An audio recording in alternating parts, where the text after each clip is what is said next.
Great. Welcome. This is the Support Service Conference for 2024. We're really happy that you're here. Thank you for joining us on a Friday. It's a full day of sessions.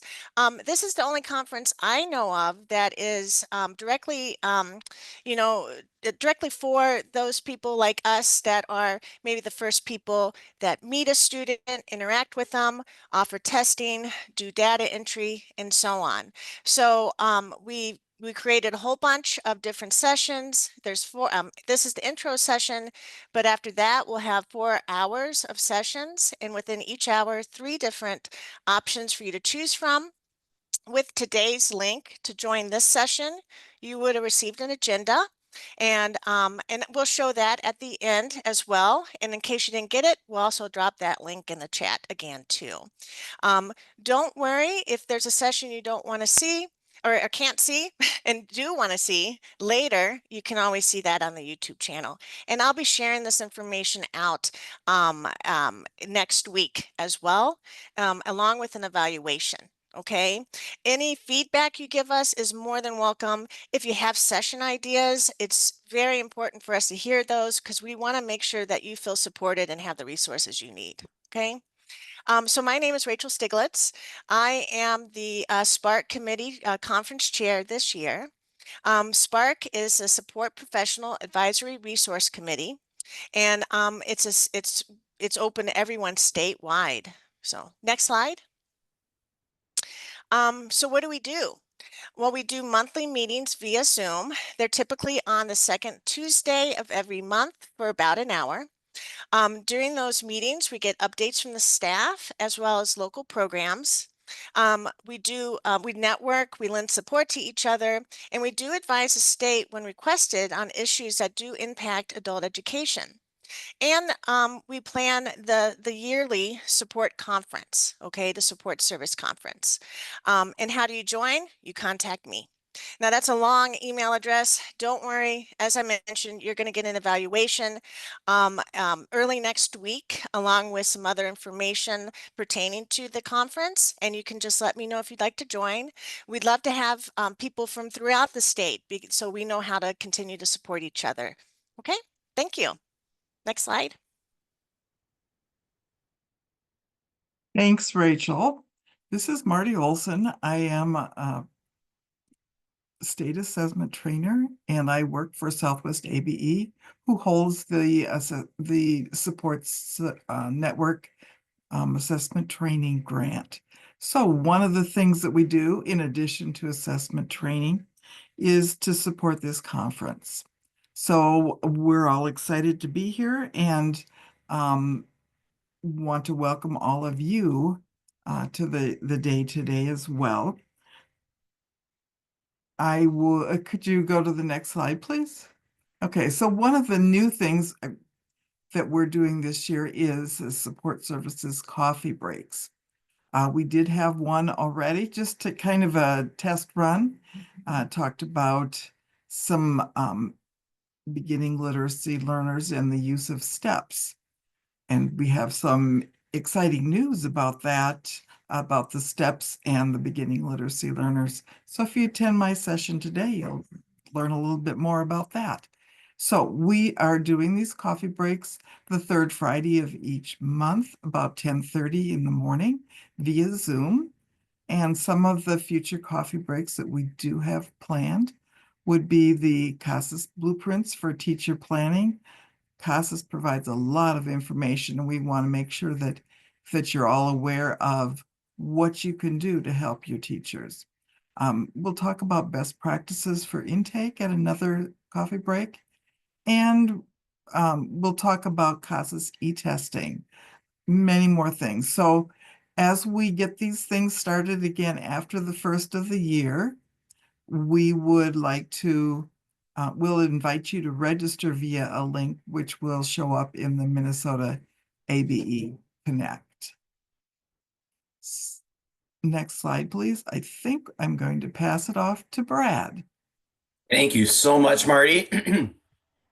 Good morning, everyone. My name is Brad Hasskamp. I am the Adult Education Supervisor and the State Director of Adult Education here at the Minnesota Department of Education. I'm really lucky to be joined with an amazing team, and I'd like to turn it over to my colleagues to introduce themselves. I'll start with Jodi. Good morning, everyone. I am Jodi Versaw, and I am the Program Quality Specialist here at the Adult Ed team at MDE. My pronouns are she, her, and I'm going to turn it over to Astrid. Good morning, everybody. My name's Astrid Liden, and my pronouns are she, her. I am the Professional Development Specialist on our Adult Ed team, and I'm really excited to be here today and to be part of some great learning. Thanks for joining us. Jodi and Astrid will be helping me with today's this morning's presentation, and the rest of the team will be participating in the rest of the conference, and they will also and you also are interacting with them on a regular basis. But you'll get a chance to meet, if you haven't already, Brandy Logan, Haley Swanson, Julie Dinkow, and Neil Allard, either later in today's conference or in your interactions with the Minnesota Department of Education. But I'm really happy to be working with such an amazing team that we are really here to support the work that you do as you support the programs that offer all of the amazing services. Let's go to the next slide. This conference is such an amazing conference, and it is one of the unique conferences in the nation for support services specifically for adult education. I really want to thank the SPARC committee, the conference planners, and especially Rachel for being the chair of the conference and of the committee. Thank you all for your hard work that you've done to put this conference on. This is a wonderful conference with a lot of amazing learning and a lot of people coming together from around the state. I also want to thank Southwest ABE, Marty, and her team as a supplemental service provider as part of the support network for for hosting today's conference. Thank you so much. I also would like to thank all of the presenters today, all of our tech hosts, and all of our co-hosts today. You all make today happen. You are the support service for the Support Services Conference. And so thank you all for being here and for making today work. And thanks every one of you for participating today. It's good to see you virtually and great to be learning with you together. So at this point, I'm going to turn it over to Jodi to help us talk about the numbers. Hey, thank you, Brad. So we want to get started this morning by just some reminders and some updates about our statewide adult education system and who we are and who we serve.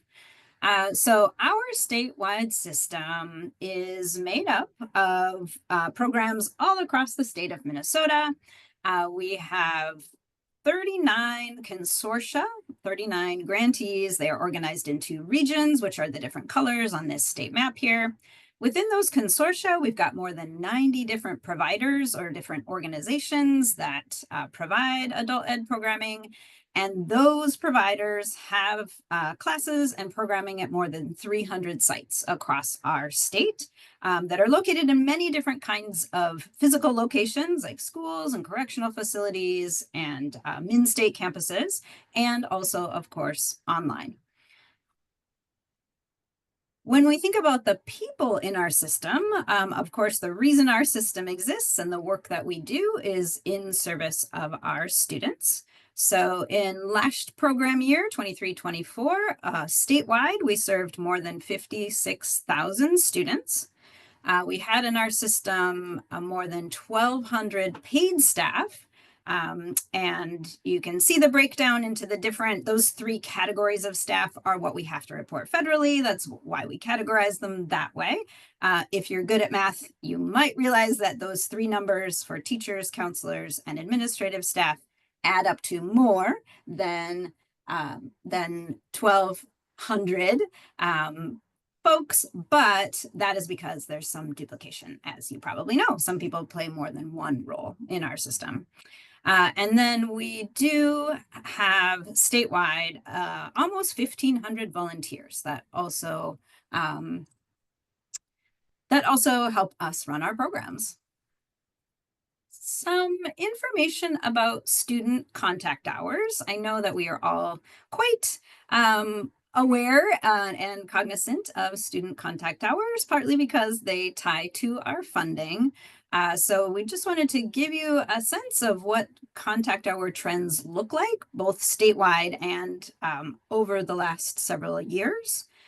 So monthly contact hours across the state range somewhere in the range of generally 200 to 500,000 hours per month. And you can see this graph shows pretty clearly that there are sort of high points and low points across the calendar year, which makes sense, lower in the summer, higher in the fall, for example. The different colored lines here give you a sense of how hours have been changing since the early days of COVID, of the pandemic. So the blue line is before the pandemic started in 1819. And then orange, green, and black show the years as we've been building back since COVID. So this black line, the black line represents 23, 24 and shows that we are on trend to get back pretty close to where, hopefully pretty close to where pre-COVID hours were in this upcoming year. So in terms of current year and what our contact hours are looking like, this is just a little bit more zoomed in comparison of hours. So you might remember we count hours statewide, or all of our programs count and report hours from on a May 1st to April 30th year or timeline.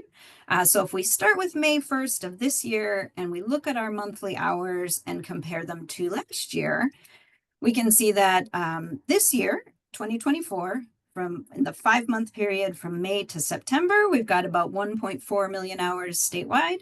In that same time period last year, we just had about 1.3 million hours. So we are still, again, trending upwards in terms of contact hours. So that increase for these 5 months from this year compared to last year looks like about 9%. So, and then I'm going to turn it back to Brad to give us some information about performance and targets. Thank you, Jodi.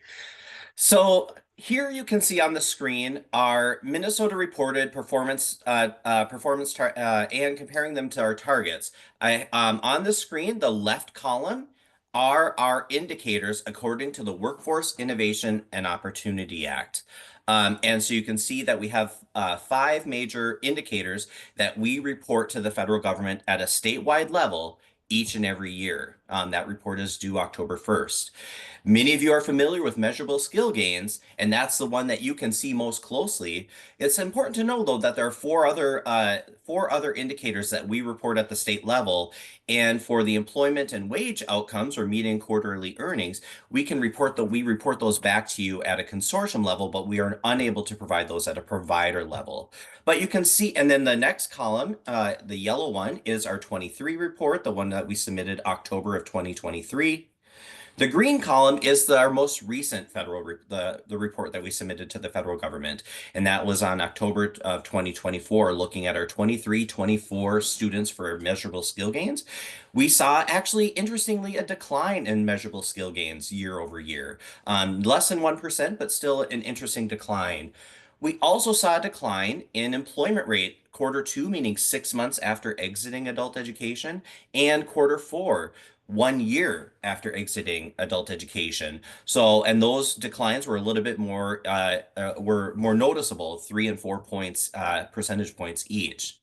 And remember that employment and wages are only based on those with students who have Social Security we can only track those or measure those with a Social Security number in the system. So if a student does not have a Social Security number in SID, that makes it look like they don't have a job, that it's a student that does not have a documented job. So this is documented employment that we could prove through the Department of Employment and Economic Development. And then we look at those quarterly earnings, those increased year after year. And then we also look at our credential attainment indicator, which also grew. And that's a mix of secondary credentials and post-secondary credentials. So out of our 5 indicators, we we met 3 out of our 5 targets. Our targets for this past year are the first blue column. And so you can see that we met 3 out of our 5 targets there. Excellent work, everyone. And then that far left column, or the far right column, I should say, that last blue, or that really like you to see with this is that, yes, we met 3 of our 5 targets. That's good. We can hopefully continue to improve. What is very important is that our targets are increasing significantly for the next year. So we need to do a significant improvement in the year ahead for some of our targets, especially measurable skill gains and with employment. So thank you for all the great work that you're doing. You'll see in the chat that we do, Marisa included a link to our performance targets, so you can see that a little bit more in depth. If you want to see more definition of what those indicators are, you can feel free to look at that document to see those targets and make sure that you understand what those targets mean. Okay. So now let's talk about some of the SID and the National Reporting System changes that we've seen over the last year based on changes announced by the federal government and or changes due to our federal monitoring visit. First off, there have been some changes in how the federal government is asking us to measure some of our indicators. And so with that, we have created a new performance indicators document which Marisa has put in the chat, which helps us kind of articulate those 5 indicators more in depth, and it really breaks down all of the options for measurable skill gains in Minnesota, all the way from measurable skill gain 1 to measurable skill gain 5. And measurable skill gain 1 has multiple options as well. So I want to make sure that you understand those different options for measurable skill gains as well in the document. And look at those definitions as well as the how can you document that in SID, or how is that indicator measured? So please take a look at that document and share it with your colleagues. And in particular, one type of measurable skill gain that I'd like to emphasize is a new measurable skill gain option that many of you have been asking for. And we announced this last month via email. Now, participants can get a measurable skill gain if there's a documented passing of a single subject GED test or a single subject HiSET test in SID. So that means if they pass GED math or if they pass HiSET reading, that counts as a measurable skill gain.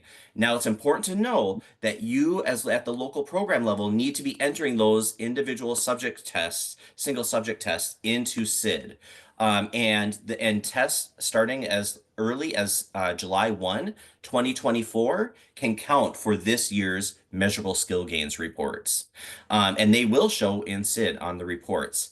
We have an email options there if you have SID related questions, or if you have questions about policy, you can look on here. Just reminding folks to please mute your mics if you are not presenting. Why is my speaker not working?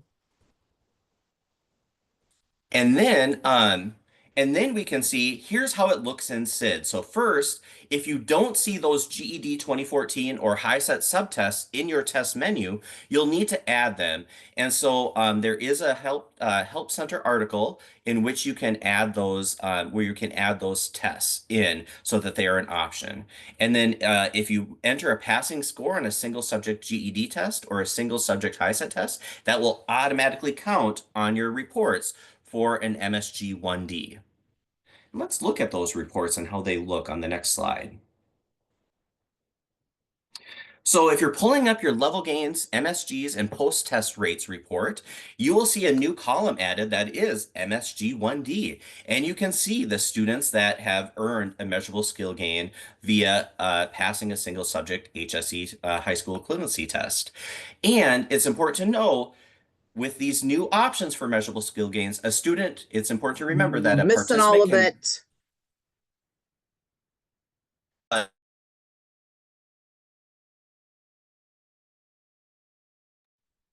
an individual can still only earn one measurable skill gain within a year. But this is helpful to have some additional options. So you can find that report if you go into the reports tab and look at the outcome reports section. And then you can also see measurable skill gain MSG 1D on the MSG report. And again, you can find that report on the reports tab under outcome reports. Okay, and at this point, I'm going to turn it over to Jodi to talk about exclusions. Thanks, Brad. We wanted to take just a minute this morning to remind folks about an option in SID that has been available for some time, but that we've recognized this year that, that a lot of people are not aware of. So we just want you to know that when we're talking about, as Brad is talking about our MSG targets and whether or not we're hitting targets, and some of you may be aware of the report card and where you looking at your performance on the report card, we want you to know that there is a way to exclude certain students from being counted in those counts if they have circumstances that mean they cannot, they will not be continuing in your program. So there's a couple scenarios where this could be true. There are 4 scenarios actually: if they are called up to active military duty, if they become incarcerated or are put in a residential facility such as a treatment center that does not have access to ABE, so they won't be attending ABE programming while they're there, if they are long-term hospitalized, or if they pass away. So the way that that looks in SID is that you can go into the student record and go onto the history tab. And if you choose the history group is called NRS/WIOA exclusions from MSG outcomes. And then as you can see on the drop-down list, you just choose the situation or the scenario that is true for that student. And once you assign that history item to that student, it will exclude them from our statewide reporting in terms of MSGs and also from your local reports. So essentially those students will not count against you because of their life circumstances. So we just wanted to give you a heads up about that, and then I will pass it back to Brad. Thanks, Jodi. You'll also see this year that there have been some changes to the SID student intake form. And so as you look at this form, we encourage you to be using this form at intake. And if you're not using this form, you need to make sure that you're including all the required information from this form on your own intake forms. But let's look at a couple of options here, or a couple of things that have changed. So the federal government has released new guidance that allows some additional options for gender. It allows for non-binary now, and it also allows for individuals to decline to answer for gender. And so these have now been added into SID, and you can see how they are you can see them in SID right there. But these are new options that you will be able to see and you'll be able to use for both students and for staff. And then also you'll see that there have been some new barriers to employment that have been added, specifically cultural barriers to employment, English language learner, and low levels of literacy. So those are now added into the intake form. And I just want to say that we had a good conversation at the fall manager meeting about this, and I wanted to convey some of the lessons learned with all of you as well today. We acknowledge that collecting this data can be really sensitive to collect. You know, there are obviously a lot of people that might not want to check off saying, yes, I have a low level of literacy, or yes, I am low income, or yes, I am homeless. That it can be very sensitive and can be really challenging to just check off on a form, especially if you're not quite sure for what purpose or what that information will be used for. So what this information is used for is this is used by the federal government, and we actually then look at outcomes for each of individuals with each of these types of barriers at a statewide level. And as you're collecting that, we ask you to please collect barriers, really focusing on how can you do this in the most respectful way possible? How can you do this the most secure way possible? And how can you do this the most accurate way possible? And one example of how you could be doing this is instead of just like putting this form in front of the student saying, check off all of these that apply to you, we know that many of you are doing things that are a little more innovative, more sensitive, more respectful. And you're basically, maybe it's you as the intake person are just looking at that and having a conversation with the individual. And if that individual agrees that they meet the definition of, say, low level of literacy or homeless, you can check that as an intake staff person, and you don't have to force them to check homeless or low level of literacy. You can, if you, based on the conversation that you have with them, if they agree that they meet that definition, you don't need to force them to say that they are homeless or that they have low literacy. So hopefully that can make that process a little bit more respectful, or allow you to be more respectful as you collect that information. And we really also want to encourage you to check out the adult literacy hotline in Minnesota.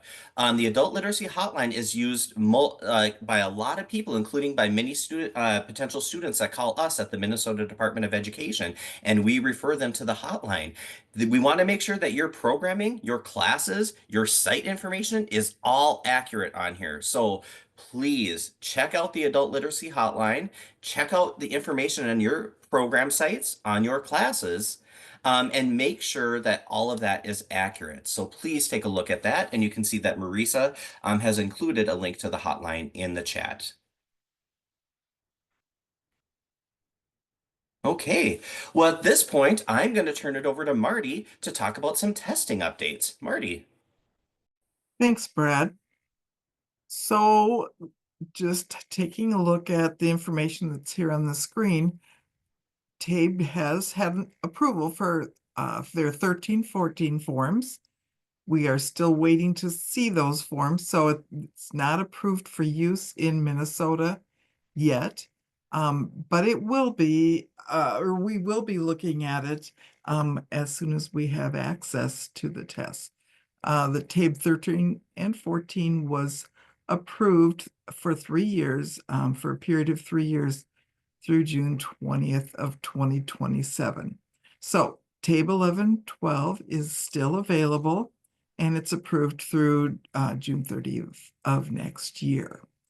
And just watch for updates on that. We'll let you know when we have more information. I do want everybody to know that we still have some TABE online test administrations available to programs for free. If you do need some administrations, please contact me. We can transfer those to your account. I do want to remind you that those test administrations do expire 1 year from the time that they're transferred to your account. So they're kind of safe as long as they're sitting in the state account. So we don't want to jump in too quickly there. But certainly let me know if you think you're going to need some more TABE online test administrations. And then as far as CASAS goes, talking about the e-testing, we do handle that differently, or CASAS handles that differently. We purchased some test administrations at the end of last year to be dispersed this fall. But CASAS requires that we disperse all of those at one time. So there aren't any tests left for this year, but perhaps we'll have funds at the end of the year, and you'll be getting a survey at the end of the year. So make sure to fill that out so that we know that you're interested in CASAS e-tests. A reminder that CASAS e-tests don't expire.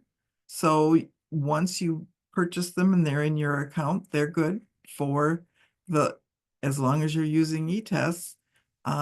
And it doesn't matter which test you're doing, whether you're doing reading, listening, math, and whether it's English language learners like the STEPS tests or the goals tests for ABE learners. All of the e-tests can be used for any of those tests. Goals reading 2, that's a question I've been getting. It has been submitted for federal approval.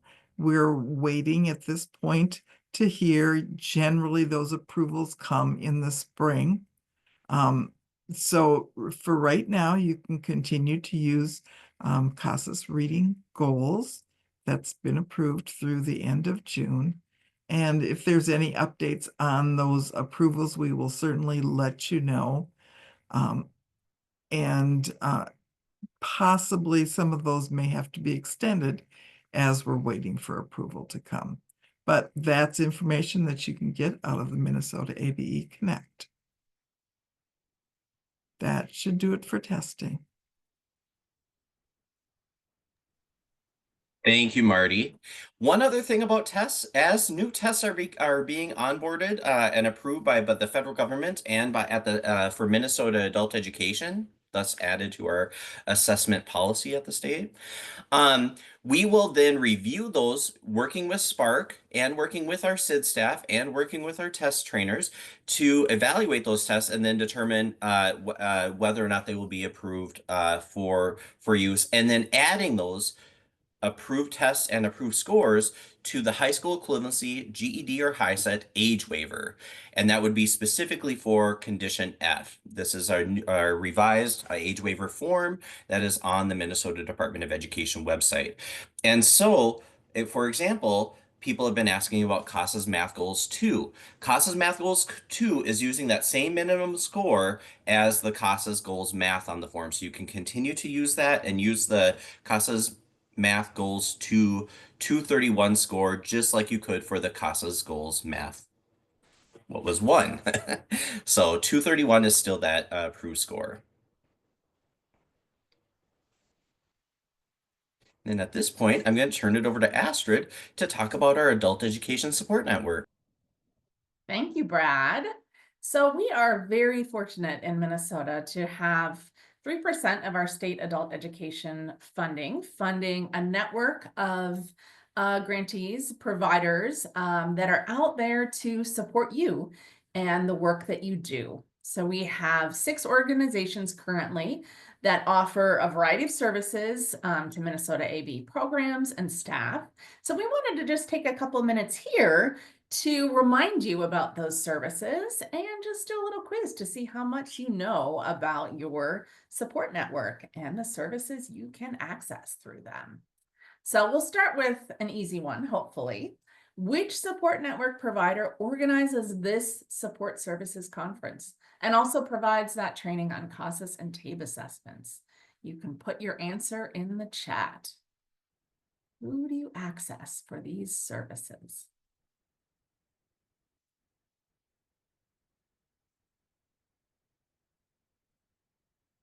Give you a little hint. Marty works for this organization.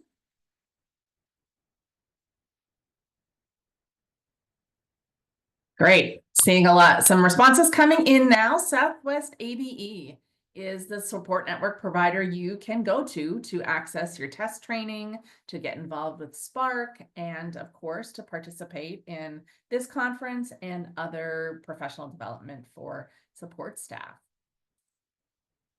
Okay, what about this one? Where can you find information about the distance learning platforms that are approved for use in Minnesota?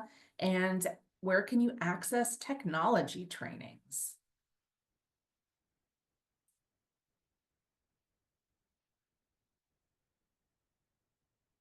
Yep. Literacy Minnesota, yes. Literacy Minnesota actually holds a couple of grants, and one of them is focused on digital learning and technology services. So they've got a searchable database of our distance learning platforms. That's where you can go to get information about entering proxy hours and what levels each platform is approved for. So I encourage you to check that out if you haven't already. Okay, where can you find resources and support for students with disabilities or borrow adaptive technology for students with disabilities? Okay, people are coming in quick for this one. Maybe you got a little preview of that answer. Yes, PANDA is our disability services support network provider. And if you'd like to learn more about the PANDA website and the services and the technology that they can provide, Wendy is providing a session today at 10 o'clock, right after this opening session. So I encourage you to go and learn more about those services. Okay, what about professional development around reading, math, ESL, career pathways, CCRS program administration. Those of you who are wearing multiple hats and might be in the classroom or managing your programs, yes, Atlas is your one-stop shop for all of those areas. Just a plethora of resources around multiple areas. Encourage you to spend some time on their website. And that's also where you can go to find our events calendar and archived issues of the MN ABE Connect newsletter. Where can you get involved with Minnesota's Adult Education Professional Organization? Access program marketing materials, and find out about our annual Summer Institute. What organization is this?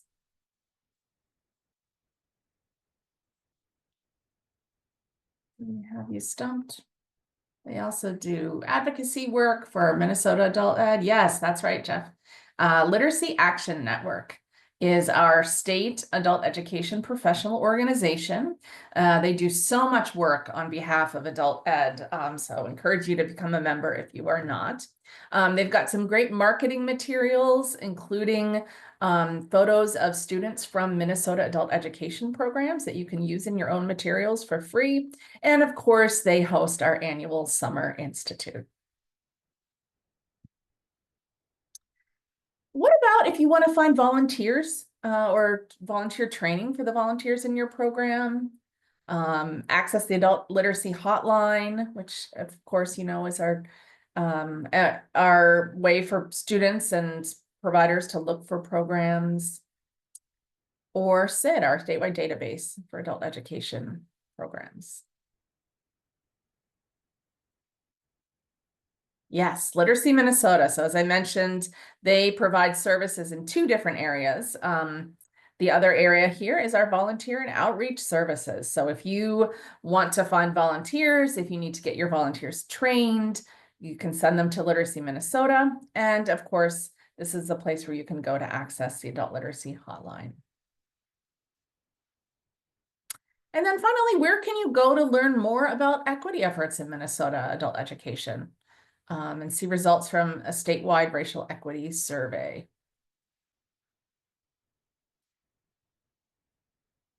This is a newer provider in our support network, so maybe folks aren't quite as familiar. So Southwest ABE also holds this grant for racial equity in adult education. So in the first round of this grant, Sia Muleski and her team did a lot of work to collect data from administrators, practitioners, and students to inform racial equity efforts in Minnesota. And in this round, they are currently convening a racial equity community of practice. So they'll be keeping the field updated on those activities and resources that come out of that group throughout the year. So just encourage you to tap into these providers, spread the word, make sure that your colleagues know about these services.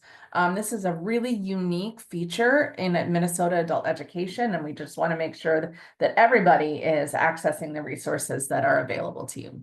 So thanks to Marisa for putting a link to our Minnesota Professional Development Catalog, specifically the About page, where you can find links to all of these providers and find out more about the services they provide. Okay. Thank you, Astrid.